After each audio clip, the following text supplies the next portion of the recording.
ದಾವಣಗೆರೆಯ ಉಪಚುನಾವಣಾ ಅಖಾಡದಲ್ಲಿ ಈಗಾಗಲೇ ಕಾಂಗ್ರೆಸ್ನ ಅಭ್ಯರ್ಥಿ ಪ್ರಚಾರ ಕಾರ್ಯವನ್ನು ಶುರು ಮಾಡಿದ್ದಾರೆ. ಆದರೆ ಕಾಂಗ್ರೆಸ್ಗೆ ಸಮಸ್ಯೆಯಾಗಿ ಕಾಡ್ತಾ ಇರೋದು ಯಾವುದು ಅಂತಂದ್ರೆ ಮುಸ್ಲಿಂ ಸಮುದಾಯದ ಬಂಡಾಯ. ಮುಸ್ಲಿಂ ಸಮುದಾಯದ ಹಲವು ಅಭ್ಯರ್ಥಿಗಳು ಕಣದಲ್ಲಿದ್ದಾರೆ. ದಕ್ಷಿಣ ಕ್ಷೇತ್ರದಲ್ಲಿ 24 ಮಂದಿ ಅಭ್ಯರ್ಥಿಗಳು ನಾಮಪತ್ರ ಸಲ್ಲಿಸಿರೋದು.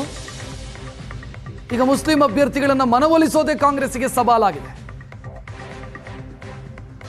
ಈ ಅಭ್ಯರ್ಥಿಗಳ ಪೈಕಿ ಕೆಲವು ಸಾವಿರ ವೋಟುಗಳನ್ನು ಪಡ್ಕೊಂಡ್ರು ಅಂತ ಅನ್ಕೊಳ್ಳೋಣ.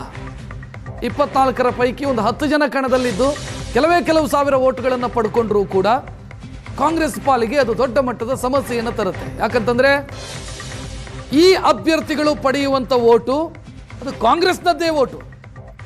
ಕಾಂಗ್ರೆಸ್ನ ವೋಟನ್ನೇ ಪಡ್ಕೊಳ್ತಾರೆ. ವೋಟು ಡಿವೈಡ್ ಆಗುತ್ತೆ, ಬಿಜೆಪಿಗೆ ಲಾಭ ಆಗುತ್ತೆ. ಸೊ ಇದು ಕಾಂಗ್ರೆಸ್ನ ತಲೆನೋವಿಗೆ ಕಾರಣ ಆಗಿದೆ. ಹೇಗಾದರೂ ಮಾಡಿ ಈ ಅಭ್ಯರ್ಥಿಗಳ ಮನವೊಲಿಸಿ ನಾಮಿನೇಷನ್ ಹಿಂದಕ್ಕೆ ಪಡೆಯೋ ರೀತಿಯಲ್ಲಿ ಮಾಡಬೇಕು. ಈ ಪ್ರಯತ್ನ ಶುರುವಾಗಿದೆ. 24 ಮಂದಿ ಸಾದಿಕ್ ಪೈಲ್ವಾನ್ ಸೇರಿ ಒಟ್ಟು 24 ಮಂದಿ ಮುಸ್ಲಿಂ ಅಭ್ಯರ್ಥಿಗಳು ಕಣದಲ್ಲಿದ್ದಾರೆ.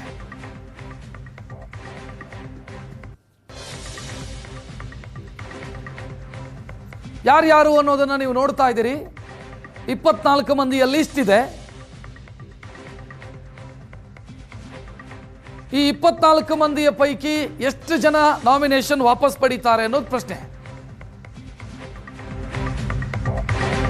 ಮುಸ್ಲಿಂ ಅಭ್ಯರ್ಥಿಗಳ ಮನವೊಲಿಸುವಂತ ಜವಾಬ್ದಾರಿಯನ್ನ ಸಚಿವ ಜಮೀರ್ ಅವರಿಗೆ ಕೊಡಲಾಗಿದೆ. 2 ಕ್ಷೇತ್ರ ಬಾಗಲಕೋಟೆಯಲ್ಲೂ ಈ ಸಮಸ್ಯೆ ಇದೆ.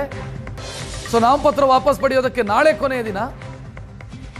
ಜಮೀರ್ ಅಹಮದ್ ಖಾನ್ ಅವರು ಮುಸ್ಲಿಂ ಅಭ್ಯರ್ಥಿಗಳ ಮನವೊಲಿಸುವಂತ ಜವಾಬ್ದಾರಿಯನ್ನು ಅವರಿಗೆ ಕೊಡಲಾಗಿದೆ.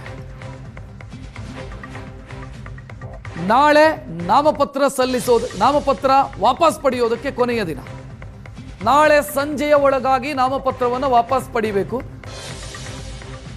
ಇವತ್ತು ಯಾವ ರೀತಿ ಪ್ರಯತ್ನ ಮಾಡ್ತಾರೆ ಅನ್ನೋದರ ಮೇಲೆ ಸ್ಪರ್ಧೆಯ ಭವಿಷ್ಯ ಅಡಗಿದೆ. ಸಮರ್ಥ ಅವರಿಗೆ ತಲೆನೋವಾಗುವಂಥ ಸಾಧ್ಯತೆಗಳಿರೋದು ದಾವಣಗೆರೆ ದಕ್ಷಿಣದಲ್ಲಿ ಈ ಮುಸ್ಲಿಂ ಅಭ್ಯರ್ಥಿಗಳು.